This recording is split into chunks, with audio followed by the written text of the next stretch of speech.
Hai, perkenalkan namaku Asfarina Zulfa. Aku dari Prodi Ilmu Falak, ingin menjelaskan apa itu hukum dan pengantar ilmu hukum. Seperti perkataan ilmu yang ada beberapa bentuk hukum, yaitu bentuk aliran sosiologi ciri-ciri dari peristiwa hukum, yaitu aliran. Pengertian hukum secara luas yaitu suatu aturan yang tumbuh di masyarakat yang membahas tentang boleh dan tidak boleh. Hukum ada ketika ada masyarakat, seperti perkataan Cicero yang dimana yang mengatakan ubi societas ibi ius, atau dalam bahasa Inggris if there's a society, law will be there. Yang jika di bahasa Indonesia akan berarti dimana ada masyarakat, di situ ada hukum. Terdapat disiplin ilmu yang membahas tentang hukum, yang dinamakan ilmu hukum. Ilmu hukum ini adalah ilmu yang membahas tentang segala hal yang berhubungan dengan hukum.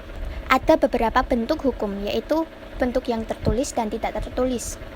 Bentuk tertulis ini lebih kuat daripada yang tidak tertulis, karena bentuk tertulis ini karena sifatnya tertulis dan tercatat, maka kekuatan mengikatnya lebih besar daripada hukum yang tidak tertulis. Sumber-sumber hukum itu ada 4, yaitu berasal dari UUD atau Undang-Undang Dasar. Yang kedua berasal dari kebiasaan atau adat. Yang ketiga yaitu adat dari traktat atau perjanjian internasional. Dan yang keempat ada dari jurisprudensi atau keputusan hakim. Dalam hukum itu ada subjeknya tersendiri. Subjek hukum sendiri itu adalah segala sesuatu yang dapat dibebankan hukum, baik itu manusia yang sifatnya naturally person ataupun badan hukum, dan perseroan yang sifatnya rich person. Selain subjek, hukum juga mempunyai objek. Objek hukum adalah benda atau produk yang dikehendaki oleh subjek hukum, yang dimana harus dikuasai dan memiliki nilai manfaat. Bentuk-bentuk objek hukum yaitu benda berwujud dan tidak berwujud, benda bergerak dan tidak bergerak, dan benda yang dapat dihabiskan dan benda yang tidak bisa dihabiskan. Seperti halnya yang tercantum dalam Undang-Undang Pasal 504 KUH yang menerangkan tentang benda yang tidak bergerak. Contohnya yaitu tanah. Norma adalah patokan atau ukuran untuk bersikap atau bertindak. Dalam pergaulan masyarakat, dikenal pula ada penggolongan norma. Yang ada di Indonesia terdapat 4 golongan norma. Yang pertama yaitu norma agama, norma hukum, norma kesusilaan, dan norma kesopanan. Norma hukum dan norma kesusilaan mempunyai tujuan yang sama, yaitu membentuk pribadi yang ideal. Sedangkan norma hukum dan norma kesopanan, mereka juga mempunyai tujuan yang sama, yaitu menertibkan masyarakat. Norma agama dan norma hukum itu sama, memiliki sanksi.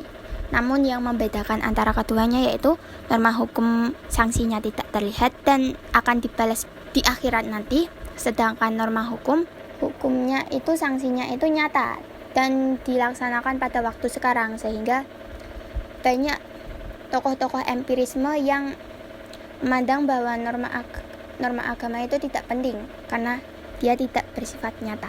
Hak adalah kepentingan yang dilindungi oleh hukum.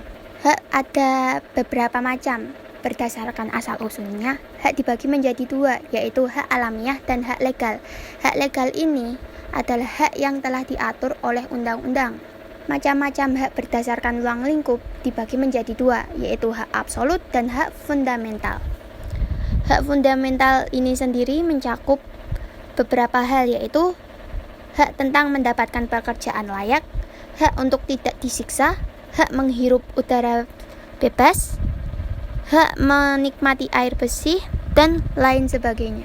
Selain mendapatkan hak warga negara, maka masyarakat dalam suatu negara harus melaksanakan kewajiban hukum. Kewajiban hukum sendiri memiliki arti, yaitu syarat-syarat hukum dengan mana subjek hukum terikat untuk menyesuaikan diri. Atau dengan kata lain, selain mendapatkan hak, maka orang tersebut harus melakukan suatu kewajiban hukum yang telah diatur oleh undang-undang. Jika tidak melaksanakan kewajiban, maka dia berhak dihukumi. Tidak ada hukum yang isinya sempurna dan lengkap. Penentuan hukum dilakukan oleh hakim atau aparat hukum. Dalam pencarian hukum, hakim melakukan beberapa tahapan, yaitu konstatis, kualifikatif, dan konstituer. Konstatis yaitu hakim melakukan pembuktian atas perkara, atau hakim berpikir secara logis. Dalam tahapan kualifikatif, hakim mencari aturan hukum yang sesuai untuk diterapkan atas perkara. Lalu hakim membentuk hukum baru yang dimana ini merupakan tahapan konstituer atau tahapan terakhir. Dalam menemukan hukum, hakim melakukan beberapa metode, yaitu metode penafsiran dan metode konstruksi. Metode penafsiran adalah dengan melakukan penafsiran kata-kata dari hukum agar dapat dipahami masyarakat, atau yaitu dengan memperluas makna objek hukum. Sedangkan konstruksi yaitu metode penemuan hukum yang dilakukan dari yang awalnya tidak ada menjadi ada. Peristiwa hukum yaitu peristiwa yang dapat menimbulkan akibat hukum. Ciri-ciri dari peristiwa hukum yaitu terjadi jika ada norma yang mengaturnya, baik dari KUHP, undang-undang, dan lain-lain. Akibat hukum adalah akibat yang diberikan oleh hukum atas suatu peristiwa hukum atau objek hukum. Akibat hukum dapat timbul melalui beberapa hal, yaitu keadaan hukum. Keadaan hukum manusia yang awalnya tidak cakap hukum jadi cakap hukum, ataupun sebaliknya. Lalu ada hubungan hukum, yaitu hubungan yang diikat oleh hukum, dan juga ada sanksi yang diberikan bila melakukan pelanggaran hukum. Sanksi yang diberikan pada hukum pidana berupa hukum penjara dan kurungan, sedangkan sanksi yang diberikan pada hukuman perdata berupa hukuman ganti rugi. Ada beberapa aliran-aliran hukum, yaitu aliran alam, aliran utilitas, aliran positifisme, aliran mazhab kritik, aliran sosiologi, dan aliran mazhab sejarah. Dalam aliran alam, mereka berkeyakinan bahwa kebenaran adalah sesuatu yang bisa masuk rasio atau logika. Jika tidak rasio, maka dia bukanlah kebenaran. Cara berpikir ilmu alam yaitu dengan diamati, berpikir, dikumpulkan, dan buat teori. Cara berpikir ilmu alam inilah nantinya akan berkembang suatu aliran, yaitu aliran positifisme. Tokoh dari aliran alam yaitu ada Thomas Aquinas dan juga Hugo Grotius. Hugo Grotius memiliki 4 pandangan untuk manusia hidup, yaitu pertama, sistem ganti rugi, sehingga manusia wajib mengganti rugi atas sesuatu yang ia rusak. Hal ini bertujuan untuk memperbaiki keseimbangan alam. Lalu yang kedua yaitu prinsip kesetiaan pada janji. Manusia harus menepati janji. Lalu ketiga, sama-sama memiliki hak yang sama. Yang keempat, prinsip pentingnya hukuman bagi yang melanggar. Thomas Aquinas juga memiliki 4 pandangan, yaitu lex eterna, lex divina, lex naturalis, dan lex positivis. Lex eterna yaitu didasarkan keinginan Tuhan, tidak selalu bisa kita pahami. Lex divina yaitu mulai dipahami manusia dengan adanya ilmu pengetahuan, tapi masih bersangkutan dengan ketuhanan. Naturalis yaitu berdasarkan fenomena alam, dan hal tersebut dapat dipahami manusia. Lex positivis, lalu ada aliran utilitas. Tokoh populer utilitas adalah Jeremy Bentham. Utilitarianisme merupakan filosofi yang menekankan pada manfaat berupa meningkatnya kesenangan, atau dengan mendatangkan kebahagiaan atau kemanfaatan masyarakat dengan menambahkan sebanyak-banyaknya kebahagiaan dan menekan sekecil-kecilnya penderitaan. Dalam aliran utilitarisme ini menganggap bahwa kesenangan mayoritas adalah hal yang lebih penting daripada kesedihan minoritas. Aliran positifisme adalah kelanjutan dari filsafat empirisme.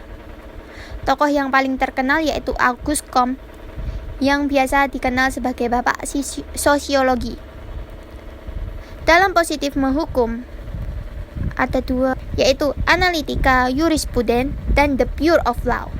Analika jurisprudens yang diusung oleh John Austin menganggap bahwa hukum sebenarnya adalah dari penguasa, baik itu berupa perintah, larangan, ancaman, dan sanksi.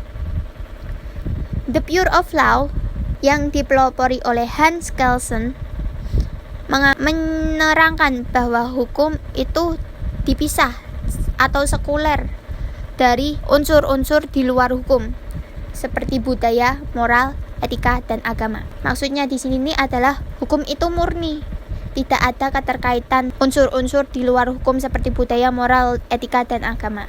Aliran mazhab kritik adalah aliran hukum yang mengkritiki aliran-aliran sebelumnya, seperti aliran positifisme yang terlalu mengacu pada hukum yang satu tanpa yang sekuler tanpa melibatkan yang lainnya. Aliran sosiologi adalah aliran yang mempelajari apakah hukum tersebut berjalan dengan baik atau tidak, dengan menganalisis apakah hukum tersebut efektif atau tidak diterapkan di masyarakat. Dan jika tidak efektif diterapkan di masyarakat, maka hukum tersebut harus mengalami perombakan agar nantinya hukum tersebut tidak dilanggar lagi.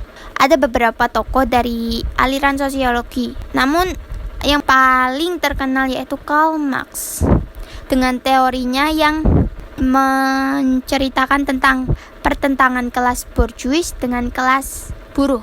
Karl Marx sendiri adalah pendiri dari sosialis komunisme yang bidang filsafatnya yaitu materialisme. Sosiologi hukum menganalisis bahwa yang mempunyai hukum adalah orang berada, orang rendahan ditusuk oleh tajamnya hukum. Seperti istilah-istilah yang terkenal zaman sekarang yaitu tumpul ke atas, tajam ke bawah. Aliran sejarah atau aliran mazhab sejarah merupakan aliran yang memberikan tekanan pada peran sejarah terhadap hukum. Aliran sejarah dipelopori oleh Friedrich Karl von Savigny dan Marxisme Karl Marx. Pluralisme hukum menjelaskan bahwa hukum tidak bisa berdiri sendiri.